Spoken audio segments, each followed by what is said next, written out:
हा आपला ग्रुप आहे, सोशल मीडियाचा ग्रुप आहे. हा ग्रुप आपण जो बनवला होता की गावातील आपल्या पंचकृषीतील ज्या काही घडामोडी आहेत, ज्या काही बातम्या आहेत त्या एकमेकापर्यंत पोहोचाव्या. म्हणजे आपल्याला जर काही माहिती झालं तर आपल्या मित्रमंडळीला, गावातील लोकांना, नातेवाईकांना सर्वांना माहिती व्हावं, त्यासाठी आपण या ग्रुपची निर्मिती केलेली आहे. आणि यामध्ये भांडणं, वादविवाद यासाठी हा ग्रुप मुळीच नाहीये. गुड मॉर्निंग, देवाधर्माचे फोटो किंवा काही रिकामे मेसेज की अमुकचा वाढदिवस आहे, एवढ्याच रिचार्ज फ्री आहे, फरळानं ढिमकानं, याच्यासाठी हा ग्रुप नाहीये.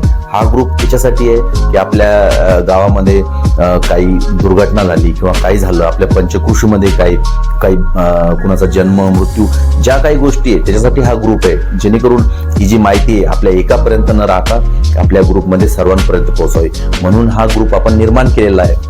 कोणी जर काय त्याचे विचार जर ग्रुपवर मांडले तर त्याच्याशी विरोध करा, त्या व्यक्तीचा विरोध नका करू.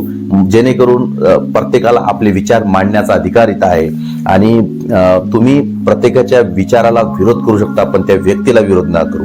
आपल्या ग्रुपचे उद्दिष्ट आहे, कोणी जर काही फोटो टाकले तर त्या फोटो खाली काहीतरी लिहिलेलं असावं किंवा ऑडिओ मेसेज सुद्धा तरी असावा, जेणेकरून आपल्या या फोटोचे काय उद्दिष्ट आहे किंवा काय काम आहे हे सर्वांना माहिती पडेल. तर अशा प्रकारे हा ग्रुप जवळपास 1 वर्षापासून गुण्या गोविंदानं चालू आहे आणि असंच हा ग्रुप चालू राहील अशी आशा बाळगतो. आणि सर्वांना, जे काही आपले मित्रमंडळी गावाच्या बाहेर राहतात तर त्यांना सुद्धा या ग्रुपमध्ये आमंत्रित करा. आणि सर्व आतापर्यंत जसं राहत आलो, इथून पुढे सुद्धा आपण अगदी आनंदाने या ग्रुपवर राहू व आपल्याकडं जी काही माहिती असेल आपल्यापर्यंत न ठेवता आपल्या सर्वांमध्ये वाटून घेऊ. ज्ञान वाटल्यानं वाढत आहे, म्हणून सर्वांनी या ग्रुपमध्ये अगदी गुण्या गोविंदाने कुठलाही भेदभाव न करता आनंदाने राहावे हीच